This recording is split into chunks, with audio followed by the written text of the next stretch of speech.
दोस्तों, Bharatiya Janata party operation lotus सिर्फ चुनाव के बाद नहीं करती है कि किसी पार्टी के विधायकों को अपनी पार्टी में उठा करके सरकार बना ली।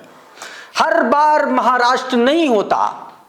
ऑपरेशन लोटस का तरीका बिहार में बदल चुका है और आज के इस वीडियो में मैं ऑपरेशन लोटस के उस एजेंडे को यहीं पर एक्सपोज करने वाला हूं। इसी वीडियो में बने रहिएगा। और यह क्यों मैं कह रहा हूं, प्रधानमंत्री नरेंद्र मोदी क्यों नीतीश कुमार को पूरी तरीके से ठिकाने लगा चुके हैं। कैसे ठिकाने लगा चुके हैं?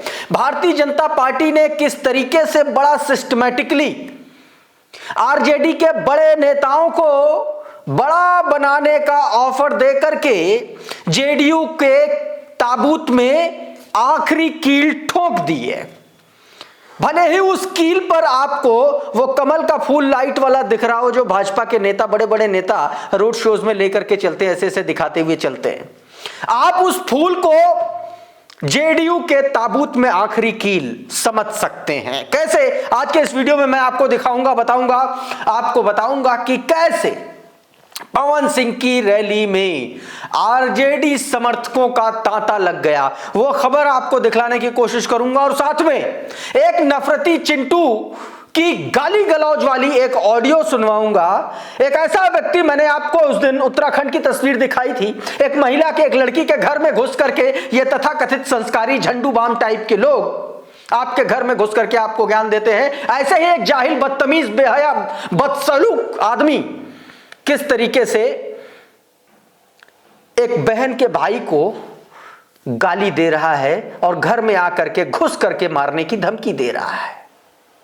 और बदतमीजी, बेहयाई, आप समझिए कि लिजलिजेपन से भरपूर ऑडियो आप सुन लेंगे ना, अगर वो बिना बीप के ऑडियो, तो आपका दिमाग खराब हो जाएगा। इस तरीके के लोगों को एक चलता फिरता बॉम्ब बना दिया भारतीय जनता पार्टी ने।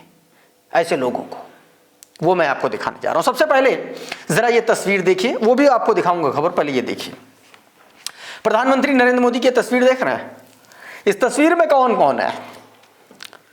आपको प्रधानमंत्री दिख रहे होंगे, बगल में ललन सिंह दिख रहे होंगे, दूसरी साइड में आपको दिलीप जायसवाल दिख रहे होंगे। थोड़ा सा और राजनीतिक दृष्टि से देखेंगे तो आपको प्रधानमंत्री दिखेगा, भारतीय जनता पार्टी का भावी मुख्यमंत्री दिखेगा और भारतीय जनता पार्टी का भावी उप मुख्यमंत्री दिखेगा।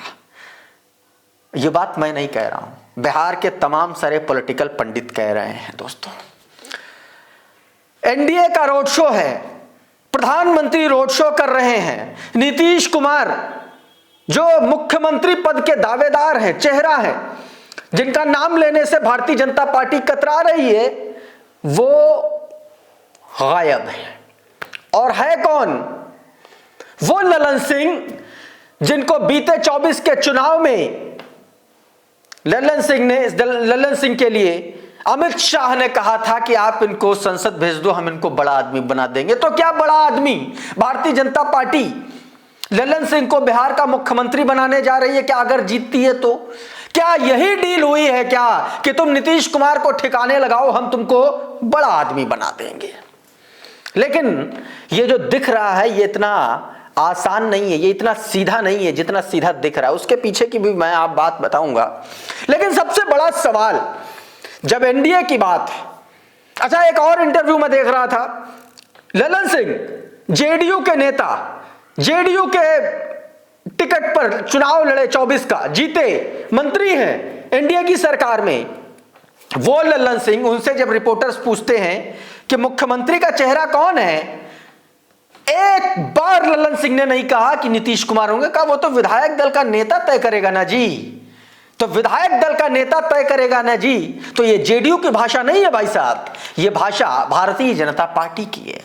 और नीतीश कुमार को आप कम मत समझिएगा, क्योंकि नीतीश कुमार वो नेता हैं जो किसी दौर में प्रधानमंत्री नरेंद्र मोदी की काट के तौर पर केंद्र में देखे जा रहे थे। आज वो नीतीश कुमार अपने ही जयचंदों की वजह से अलग थलग पड़े हुए हैं। लेकिन क्या नीतीश कुमार सिर्फ अलग थलग पड़े हुए हैं या सच में वो कोई बड़ा गेम कर रहे हैं, उस पर भी बातचीत करेंगे। लेकिन उससे पहले रंजन सिंह का ये ट्वीट है, जरा आपकी स्क्रीन पर देखिए। बताया, नीतीश कुमार पीएम मोदी जी का रोड शो पटना में हो रहा था, नहीं गए। नीतीश कुमार का हर काम में एक बहुत बड़ा संदेश होता है, समझने वाले के लिए इशारा काफी है। अपने भतीजा का स्वागत करने के लिए तैयार है चाचा, 60+ सीट पर चुनाव प्रचार करने नहीं जाएंगे जहां सीधे सीधे भतीजा से मुकाबला है और भतीजा वहां हर हाल में प्रचार करने जाएंगे। तर्क समझ रहे हो, system politics king Nitish Kumar. और दोस्तों, अगर ऐसा है, अगर तेजस्वी के खिलाफ नीतीश कुमार प्रचार करने नहीं जा रहे हैं तो आप इसको बहुत हल्के में मत लीजिएगा, क्योंकि नीतीश कुमार के बारे में कहा जाता है कि उनके 4 हाथ हैं, 4, 2 जो आगे दिखते हैं और 2 हाथ जो नहीं दिखते हैं, जो पीछे से मिलते हुए चलते हैं। तो नीतीश कुमार अगर चुनाव के बाद फिर से अगर नीतीश कुमार चाचा भतीजा एक साथ नहीं हो गए और भारतीय जनता पार्टी को एक बड़ा गच्चा ना खाना पड़ा, तो इसमें कोई अतिशयोक्ति नहीं होगी दोस्तों। इसीलिए लोग लिख रहे हैं, कह रहे हैं इशारों में कि भैया 60 से ज्यादा सीटों पर नीतीश कुमार गए ही नहीं चुनाव प्रचार करने, और ये वो सीटें हैं जहां पर सीधा आरजेडी से मुकाबला है। तो दरअसल एक महागठबंधन है और एक एनडीए है और उसके साथ में एक इनविजिबल गठबंधन है जो नीतीश कुमार और भतीजे के बीच में समझ में आ रहा है लोगों को, संकेतों में। ये तस्वीर दोस्तों, एक और तस्वीर आपको दिखाता हूं। अब ये देखिए जरा, जनसुराज के ट्विटर हैंडल से जारी किए, नीतीश कुमार की जगह ललन सिंह ने क्यों ले लिए? क्या नीतीश कुमार मानसिक रूप से स्वस्थ हैं? इशारों में बहुत कुछ कहा जा रहा है। दरअसल जनसुराज के ट्विटर हैंडल द्वारा जारी की गई यह तस्वीर बता रही है कि नीतीश कुमार को धकिया करके ललन सिंह प्रधानमंत्री नरेंद्र मोदी के बगल में खड़े हो गए हैं। और इसको सिर्फ आप एक तस्वीर मत समझिएगा, यह भारतीय जनता पार्टी के द्वारा 2024 लोकसभा चुनाव से पहले बिछाई गई बिसात का यह सिर्फ और सिर्फ एक प्रतिबिंब है जो दिख रहा है। लेकिन इसका सच जो है वो अगर बिहार की सियासत में सीएम की गद्दी के तौर पर देखा जाएगा तो उसमें समझ में आएगा कि दरअसल ललन सिंह ने जेडीयू का सौदा कर लिया है। एक तरफ दिलीप जायसवाल हैं, एक तरफ ललन सिंह हैं, और ये तस्वीरें सियासत में, इस तरीके की तस्वीरें, इनके बहुत सारे मायने होते हैं। जिस बयान का मैं जिक्र कर रहा था ललन सिंह का, जिसमें वो खुल के नहीं बोल रहे थे कि नीतीश कुमार चेहरा होंगे, वो भी आपको वीडियो दिखा देता हूं, आप देखिए जरा इसे। की तरफ से मुख्यमंत्री का चेहरा कौन? अभी कोई एनडीए का चेहरा तो विधायक दल तय करेगा, लेकिन चुनाव हम नीतीश कुमार जी के नेतृत्व में लड़ रहे हैं। पिछली बार भी जदयू को कम सीट आई थी, उसके बावजूद भी प्रधानमंत्री ने। बताइए, ये ललन सिंह है, ये नंबर 2 की पोजीशन पर है जेडीयू में, और ये नहीं बोल पा रहे हैं। दिलीप जायसवाल, एक और व्यक्ति मैं आपको दिखा रहा हूं, उसका सच दिखा देता हूं आपकी स्क्रीन पर। क्या बताया गया? पीएम मोदी के बगल में ये कौन है? दिलीप जायसवाल, बिहार बीजेपी अध्यक्ष, सिखों के माइनॉरिटी कॉलेज पर कब्जा करने वाला, कॉलेज से जुड़े राजेश शाह की हत्या का आरोपी। यह है सच दिलीप जायसवाल का। एक और सच आपको बताता हूं। आपने देखा होगा कि दुलारचंद यादव की हत्या और उसके बाद जिस तरीके से अनंत सिंह को गिरफ्तार किया गया, तो क्या सच में अनंत सिंह को गिरफ्तार किया गया? नहीं। अनंत सिंह को पहले भारतीय जनता पार्टी और एनडीए के नेताओं ने मनाया, गिरफ्तारी देने के लिए मनाया, जानबूझकर उनको गिरफ्तार कराया गया। क्यों कराया गया, क्या कुछ पूरा मामला है, इसके पीछे एक अखबार ने पूरी इनसाइड स्टोरी छापी आपके स्क्रीन पर। क्या बताया गया? दुलारचंद की हत्या के बाद मोकामा में 2 गुटों में तनाव बना हुआ था। धानुक, यादव और अन्य पिछड़ी जातियों में उनकी गिरफ्तारी नहीं होने पर पुलिस प्रशासन और सरकार के खिलाफ गुस्सा था। मुख्यमंत्री नीतीश कुमार को भी मोकामा में अनंत के पक्ष में प्रचार करने जाना था। हत्या के एक नामजद आरोपी के साथ मुख्यमंत्री का मंच साझा करने पर विपक्ष से तूल दे देता। पहले से ही अनंत के नहीं पकड़े जाने पर विपक्ष एनडीए पर हमलावर था। हालात को संभालने के लिए इधर उधर कॉल होने लगे। पहले एनडीए के बड़े नेताओं के बीच अनंत की गिरफ्तारी पर सहमति बनी। उसके बाद अनंत सिंह को राजी किया गया कि वो गिरफ्तारी दें। एसएसपी कार्तिकेय शर्मा खुद टीम के साथ बाढ़ के बढ़ना स्थित करगिल मार्केट में गए। रात 11:55 पर पहुंचे और 5 मिनट में ही उन्हें गिरफ्तार कर लिया गया, पटना लेकर आ गए। सारा का सारा स्क्रिप्टेड। आपको मैंने हर बात इस अखबार के माध्यम से बता दी। कन्हैया बेल्हारी लिखते हैं कि अनंत सिंह की रजामंदी के बाद पुलिस उन्हें पकड़ कर लाई, क्या यह गिरफ्तारी है, क्या यही कानून का राज है? पढ़िए और उसी अखबार की वो हेडलाइन, वो खबर चिपका देते हैं। अच्छा, भारतीय जनता पार्टी अपने सेटलमेंट के लिए जानी जाती है, लेकिन इस सेटलमेंट में इस बार आरजेडी एक तरीके से बड़ा नुकसान करती हुई नजर आ रही है। पवन सिंह की रैली थी, ये तस्वीरें देखिए जरा बिहार में, ये पवन सिंह की सभा की तस्वीरें हैं और इसमें देखिए आरजेडी का एक आदमी बड़ा सा झंडा ऐसे ऐसे लहराता हुआ नजर आ रहा है। आप देखिए जरा, भीड़ के बीच में आरजेडी का झंडा आप इन तस्वीरों में देखिए। ये पवन सिंह की रैली और पवन सिंह की रैली मतलब भारतीय जनता पार्टी की रैली। चुनाव का जिक्र है, चुनाव की बात है, बिहार में चुनाव है, तो इस बीच एक और बड़ा बयान आया। और बयान किसका आया? किसी छोटे मोटे व्यक्ति का नहीं, वित्त मंत्री निर्मला सीतारमण का, के पति का। क्या कुछ कहा है आपकी स्क्रीन पर जरा देखिए। लुडियंस मीडिया के हवाले से बताया गया कि वित्त मंत्री निर्मला सीतारमण के पति परकला प्रभाकर का बयान देश का चुनाव आयोग बीजेपी का मोर्चा बन गया है। तो दोस्तों, ये जो भारतीय जनता पार्टी के बिहार में खराब हालत आप देख रहे हैं, जगह जगह बिहार में बुरी स्थिति देख रहे हैं, नेताओं के भगाए जाने के वीडियोस और तस्वीरें आप देख रहे हैं। अगर इन्हीं तस्वीरों में नंबर्स अगर आपको उलट दिखें तो आप वित्त मंत्री निर्मला सीतारमण के पति का ये बयान भी याद करिएगा, जिसको उन्होंने चुनाव आयोग को बीजेपी का मोर्चा करार दिया है। भारतीय जनता पार्टी के चुनाव में हिंदू मुसलमान की राजनीति को कौन नहीं जानता है, और अब तो पूरे देश में प्रचारित होता है। भाजपा के बड़े नेता मंच से खुलेआम 80-20 की बात करते हैं। उत्तर प्रदेश में कानपुर के भारतीय जनता पार्टी के नेता हैं रघुनंदन भदौरिया, उनका एक छोटा सा वीडियो सामने आया। उस वीडियो में उनका दर्द है, भारतीय जनता पार्टी के हिंदू मुसलमान की वजह से वो चुनाव नहीं जीत पा रहे हैं। कह रहे हैं कि पार्टी का सिस्टम ऐसा है कि मुसलमान इधर उधर बट जाता है, जिसकी वजह से वो चुनाव नहीं जीत पा रहे। आप सुन लीजिए जरा क्या कुछ कहा जा रहा है। मैं तो मेहनत कर रहा हूँ, पार्टी का सिस्टम है, मुसलमान भाजपा को वोट नहीं दे रहा है, मुसलमान इकट्ठा होकर भाजपा के खिलाफ जा रहा है, इसलिए मैं चुनाव हार रहा हूँ। मैं मुसलमान थोड़ा आपस में बढ़ जाए तो मैं चुनाव 8-9 हजार क्या होगा, पहले बढ़ता था।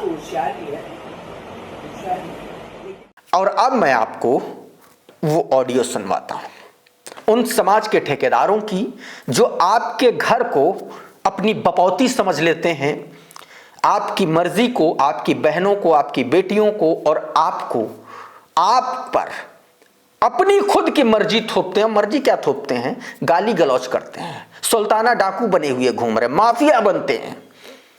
और इनसे इनकी उपलब्धियों के बारे में पूछ लिया जाए तो जमीन में 4 फीट नीचे गड्ढा खोद के खुद बैठ जाएंगे, लेकिन बता नहीं पाएंगे। एक ऑडियो मैं सुनाता हूं। बाजीराव नाम का कोई नफरती आदमी है और ये किसी कार्तिकेय के नाम के व्यक्ति से बात कर रहा है। मैं इस ऑडियो में बीच बीच में बीप का इस्तेमाल कर रहा हूं, इसलिए क्योंकि आप इतनी गंदी गालियां सुन नहीं पाएंगे, और आप नहीं सुन पाएंगे, यूट्यूब भी हटा देगा। तो इसलिए मैं उसको बीप लगा रहा हूं, लेकिन आप ध्यान से सुनिएगा इसको, देखिए जरा। Hello hello. हेलो, कौन? आप रानी राठौड़ जी के भाई बात कर रहे हैं क्या, या पिताजी? हाँ, भाई बात कर रहा हूँ। अच्छा, मतलब आपका नाम कार्तिक राठौड़ है ना? हाँ, कार्तिक जी, आपकी जो बहन है रानी, उसका बॉयफ्रेंड मुसलमान है, आपको पता है ये बात? हाँ, अच्छा, उसका बॉयफ्रेंड मुसलमान है और आपको ये बात पता है, और उससे आपको कोई आपत्ति नहीं है? नहीं। मतलब आप उसका निकाह उससे करवाओगे? हाँ, तो आप लोग हिंदू कैसे हो फिर? क्या हुआ? मतलब आप लोग हिंदू कैसे हो फिर, मुझे बताओगे थोड़ा सा? तो क्या हुआ? कटवे को दामाद बना रहे हो और अपने आप को हिंदू कह रहे हो। इसमें आपको क्या दिक्कत है? नहीं, मेरे को दिक्कत है ना, वही तो मैं, इसीलिए तो मैंने फोन किया है। दिलीप को पता है, तुम्हारे बाप को ये बात पता है? नहीं। दिलीप को नहीं पता ये बात? नहीं। तो दिलीप को बताया जाए फिर। चलो, हम लोग आ रहे हैं, 50-60 लोग आ रहे हैं तुम्हारे घर पे, वहीं पे बैठ के बात होगी। 4 घंटा तेरे को भी मारूंगा। मुझे मारोगे? मुझे कोई दिक्कत नहीं है। कानून सामने तू मैं क्या बोला तुमको? कि मुझे कोई आपत्ति नहीं है, मेरी बहन का बॉयफ्रेंड मुसलमान है, वो मुसलमान के साथ सोए या कुछ भी करे। आपको कहाँ दिखी वो? हर जगह दिखी, पिछले 2 महीने से ट्रैक कर रहे हैं हम। अभी ला रहा हूँ वीडियो फोटो तेरे बाप के पास, बैठ के वहीं पे बात करता हूँ। और जो तू बात कर रहा है ना, तेरी रिकॉर्डिंग में तेरे बाप को सुनाऊंगा। तो मुसलमान यहाँ पर साला पता चल जाए कि हाँ उसका शादी नहीं हुआ, उसको कोई बॉयफ्रेंड है, भैंचोद यहाँ पर हम लोगों की हालत खराब हो जाती है। और तुम रहा है कि हमें कोई आपत्ति नहीं, रुक सबसे पहले मारूंगा मैं। एक लड़का है जिसकी बहन किसी मुस्लिम से प्यार करती है, मुसलमान कोई बॉयफ्रेंड है, ये कहीं से खोज के लाया। वो लड़का बीच बीच में कहता भी है कि आपने कब देखा, कहाँ देखा। उसने कहा, उससे ये नफरती पूछता है कि आपको कोई आपत्ति नहीं है क्या? बोला नहीं आपत्ति है। बोलता है शादी कराएंगे क्या? और जैसे कहता हाँ करा देंगे। वैसे ही ये आदमी अपने संस्कार इसकी गंदी जुबान से बाहर आने लगते हैं। यह है सच इस देश के संस्कारियों का। एक और वीडियो आपको दिखाता हूं रामभद्राचार्य का। रामभद्राचार्य जैसे जो मठाधीश है ना, यही नीचे जमीन तक नफरत को पेनिट्रेट करते हैं। ये मंच पर बड़ी कुर्सी पर बैठ करके मलाई चाटते रहते हैं और नीचे मरता पता कौन है? एक गरीब आदमी, एक कम अक्ल नफरती जो नफरत फैलाता है और फिर किसी की तरह कहीं पर भी उसी को नुकसान होता है, उसके परिवार को नुकसान होता है। लेकिन नफरत कौन फैलाता है? रामभद्राचार्य जैसे ये लोग। सुनिए जरा बयान क्या कह रहे हैं। भारत में किसी भी प्रकार से हिंदुओं की संख्या 80% होनी ही चाहिए।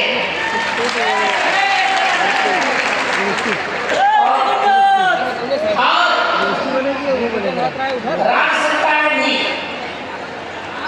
हम जब तक संसद में कम से कम 370 सीट नहीं लाए हिंदू वालों की, तब तक हिंदू राष्ट्र नहीं बन सकेगा। सब लोग प्रयास करो, अब हम हिंदू राष्ट्र बनाए, संसद में कम से कम 470 सीट ले आए। सुन रहे हैं आप? एक लोकतांत्रिक देश में एक संत ये बात, इस तरीके की भाषा का इस्तेमाल कर रहा है। इस वीडियो में इतना ही। बहुत बहुत शुक्रिया, बहुत बहुत धन्यवाद, नमस्कार।